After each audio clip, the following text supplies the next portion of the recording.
안녕하세요. 김동섭입니다. 12월 21일 아침 시작하도록 하겠습니다.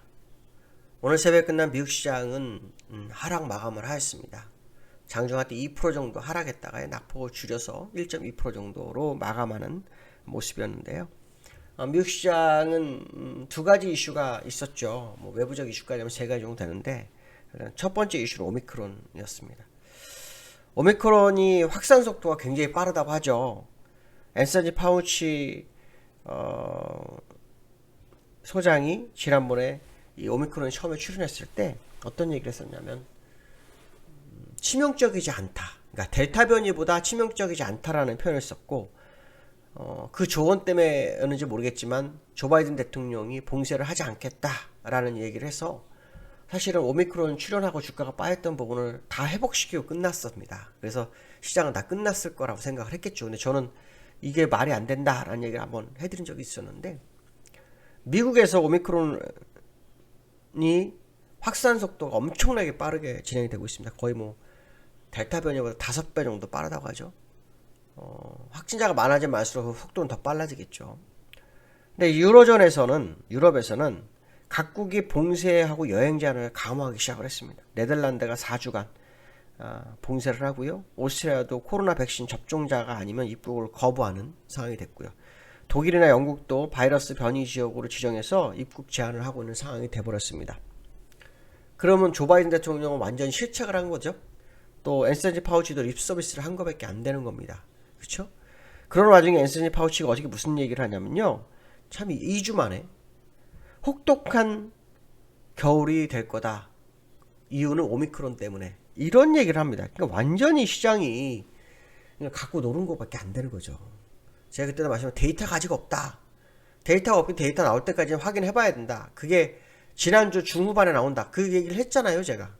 중후반에 주말에 나오면서 이렇게 지금 월요일 지나면서 이렇게 얘기가 바뀌었습니다. 그러니까 완전히 모르면 차라리 데이터 나온 다음에 얘기를 해줘야죠. 시장을 혼란으로 가져온 거죠.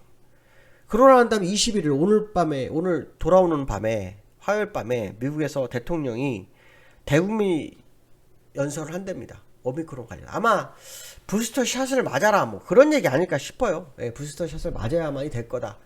그런 얘기를 할 것 같습니다. 근데 실제로 부스터 샷도 우리나라에서 맞은 분들 돌파 감염되신 분이 나오기 시작했다는 거예요. 그러면 이거는 참 어려운 상황인 거 아니냐. 아시겠지만 코로나 바이러스가 나오고 그 다음에 바이러스 변이가 여러 개 나왔죠. 그게 델타 변이가 나왔고 그 다음에 오미크론이 나왔는데, 코로나 처음에 19가 나왔을 때 영향을 미쳤고 델타 변이 영향을 안 미쳤죠. 근데 오미크론 세 번째가 나오니까 이거는 영향을 미칠 수 있다는 생각이 듭니다. 그래서 오미크론발 시장 하락 흐름이 좀 거세질 수도 있지 않을까라는 생각을 한번 해봐야 되지 않을까라고 말씀드리고 싶고요. 지금 오미크론 확산 속도가 빨라지면 또 하나의 문제가 생길 수 있는 게 있어요. 오미크론이 아시겠지만 스파이크가 지금 원래 델타 변이는 16개였는데 이거 32개랬죠. 이게 단백질 스파이크가 32개. 그럼 이거 더 이제 변이 가능성이 높아지는데 또 변이가 더 커져 버릴 수 있어요. 그러니까 미국이 이 봉쇄를 못함으로 해서 미국도 굉장히 좀 위기에 또 처하는 상황. 워싱턴 DC 같은 경우에는 긴급 명령 비슷하게 돼가지고 이렇게 시장을 약간 방어하고, 그러니까 도심지를 방어하고 있는 상황이라고 얼마 전 뉴스가 나왔던 것 같은데, 오미크론발 이슈가 또다시 시장의 화두가 될 소지를 좀 열어두고 보시는 것도 나쁘지 않겠다 말씀 좀 드리고 싶고요. 그 다음에 이제 또 하나가 문제냐면 2조 달러 규모의 사회복지 예산안이 있었어요. 이게 조 바이든 대통령이 밀어붙이던 상황이었는데, 그게 이제 상원에서 투표가 난항이 오고 있어요. 네, 그게 좀 그러니까 상원 의원 중에 한 명이 투표할 수 없다 이런 식으로 좀 얘기가 나오고 있어요. 그래서 이게 좀 문제가 되고 있죠. 실제로 미국은요, 아시겠지만 인플레이션이 강화되고 있는 상태에서 미국 연준이 통화 정책을 이제 긴축으로 가는 상황 속에서 아마 그 긴축에 대한 대항마로 유동성을 이걸 풀려고 하는 걸 수도 있거든요. 근데 이것마저도 묶이게 되면 이제 미국 유동성이 확 줄어들 수 있죠. 왜냐면 이것도 아시겠지만 다 국채 발행을 해서 시장의 자금을 끌어가는 거란 말이에요. 그러니까 어쩌면 미국 시장이 진짜 빠른 속도로 돈이 마를 수도 있어요. 그럼 인플레이션이 잦아들 수 있겠죠. 근데 그게 인플레이션 또 달라요. 왜냐면 그런 거 있잖아요. 질병도 숨어 있다가 나타나면 그게 엄청 큰 병으로 발전하잖아요. 그래서 그거를 막 대수술을 해야 되는 뭐 이런 상황이 발생할 수 있는 것처럼 이것도 숨어 있다가 아주 크게 나타난 거라고 보거든요. 2%를 유지하고 있다가 5% 터졌을 때, 야, 이거 빨리 해야 돼. 라는 어떤 마음을 가졌다면 2020년도에 상당히 방어를 해줄 수 있었을 거라는 생각하거든요. 금리 인상이. 근데 그거를 미국이 못했기 때문에 이것도 상당히 큰 출혈이 있을 확률이 높다. 방어를 하는데 이런 생각을 해봐야 될 것 같다. 결국 이 연준이 생각했던 어떤 인플레이션의 우려나 조 바이든 대통령이 생각했던 오미크론에 대한 우려나 이게 예상 밖으로 더 클 확률을 좀 열어두고 봐야 된다. 특히 조 바이든 대통령 우크라이나 사태에서 한번 실습책을 하고 난 다음에 지금 코너에 몰려있거든. 정치적 수세에 몰려있는데 또다시 오미크론발 수세에 몰릴 확률을 좀 열어두고 보시는 게 좋겠다. 결국 시장이 조금 불확실성이 커지는 건 사실이다라는 생각을 해봐야 될 것 같고요. 지금 보시면은 다우도 나스닥 똑같이 2%가 빠졌어요. 그죠? 똑같이 2%가 빠졌어요. 2%가 빠졌는데 1.2%가 빠졌어요. 2%가 아니라 1.2%가 빠졌는데요. 차트를 좀 보시면 다우 일봉인데요. 이제 여기 요 120, 여기 200일선이잖아요. 200에서 다시 왔다가 아래꼬리 맞고 올라갔어요. 네, 끝난 게 아니라는 것을 좀 보시면 될 것 같고요. 야, 제가 볼 때는 여기를 다 깰 확률을 좀 열어두고 보시는 게 좋습니다. 확률적으로 기술적으로 그렇습니다. 나스닥도 전혀 양봉이었는데 그걸 다시 또 밑으로 양봉이 나와서 이렇게 요 저점. 근데 여기 요때 차이점이 있다면 요거는 121선 지지력인데 120선 깨지고 끝났기 때문에 200일선이 다음 지지선으로 보이는 상황이 되는데 기술적으로는 이제 하락 출발일 확률을 열어두고 보시는 게 좋을 것 같다는 생각을 말씀드리고 싶습니다. 그러니까 결국 시장을 상당히 보수적으로 접근하는 게 맞겠다. 이 말씀을 좀 드리고 싶고요. 두 번째로는 중국의 기준금리를 인하했어요. 전 세계 G1은 미국이고 G2는 중국이에요. 그러니까 중국에 비견해서 한 연합이 유로존이고요. 근데 유로존에서 금리 인하를 했다면 좀 먹히지만 중국 혼자서 금리 인하한 것은 먹히지 않죠, 시장이. 물론 금리 인하 폭도 그렇게 크진 않았습니다. 이제 여기서 중요한 것은 뭐냐면 이겁니다. 세계 공장인 중국에서 왜 갑자기 기준금리를 인하했을까? 이게 중요하죠. 그럼 아시아 시장 입장에서는 와, 유동성이 풀렸으니까 이제 시장 이게 아니죠. 전 세계 인플레이션 나오고 지금 금리 인상 모든데 왜 기준금리 인하했지?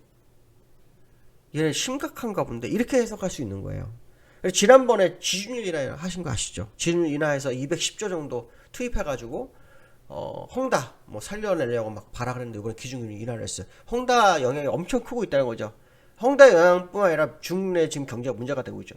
그때 지준율 인하할 때 이런 얘기 하셨어요. 4분기 중국 성장률 GDP가 2%가 안 될 것 같다.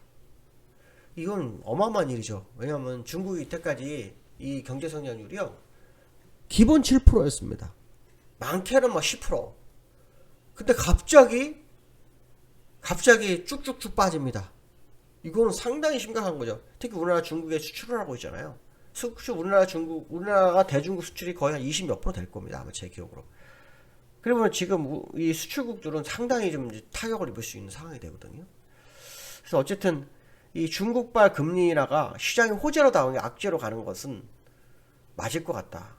중국이 뭐 크게 금리 인하를 하겠지만 뭐 실망이다. 그러니까 금리 인하가 폭이 적어서 실망이다. 이런 사람은 얘기인데 그게 아닙니다. 이건 그렇게 생각하면 안 되고 중국에 문제가 생겼다 라고 해석하는 게 맞습니다.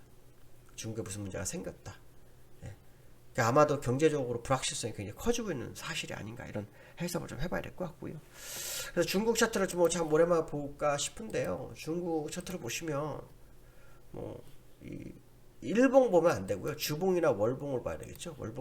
죄송합니다. 월봉을 좀 보겠습니다. 월봉 보시면 이렇게 보시면 요 고점 찍고 여기서 계속 고점 맞고 밀리죠. 요 제가 선을 그어놨는데 더 이상 못 가는 모습이 나오죠. 그래서 이번에 다시 한번 밀릴 소지가 좀 있어 보입니다. 이번에 밀리면 올라오는 25선을 깨러 가는 겁니다. 그래서 다시 한번 다운그레이드가 될 수 있는 자리죠. 그래서 상당히 중요한 자리에서 그러니까 이런 것들이 시장의 방향성에 상당히 의미를 부여할 수 있는데요. 지금 제가 볼 때 굉장히 좀 어려운 국면으로 중국이 가는 차트의 모습을 가지기 시작했다는, 거기에 금리 인하를 했지만 시장은 의심의 눈초리, 경기 침체되는 의심의 눈초리를 보고 있는 거, 그 자체가 중국 시장은 별로 좋은 거 아니다 이렇게 해석을 해야 될 것 같고요. 또 세 번째로 이제 어저께 3,000포인트 국내장이 붕괴가 됐어요. 이제 어저께 뭐 오미크론발, 뭐 중국발 뭐 다 있었죠. 3,000포인트가 무너졌는데 2,963이 돼서 끝났어요.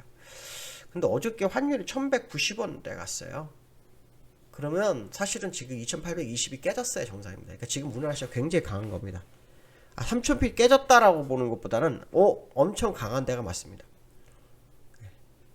1,190원대 갔을 때 그 코스피 지수가 지금 2,820이 깨졌었거든요. 2,820까지 갔었거든요. 그러니까 결론적으로 말하면 지금 원달러 기준으로 보면 우리나라 코스피가 너무 선방하고 있는 거다. 굉장히 강한 거다 해석하는 게 더 맞습니다. 오늘 뭐 흐름을 봐야 되겠지만 기술적으로는 오늘도 쉽지 않은 국면에 접어들 것을 한번 생각해 볼 필요성이 있다라고 말씀 좀 드리고 싶습니다. 자, 오늘 화요일입니다. 오늘도 뭐 즐거운 하루, 승리한 하루 되시기 바라겠습니다. 오늘 여기까지 하겠습니다. 감사합니다.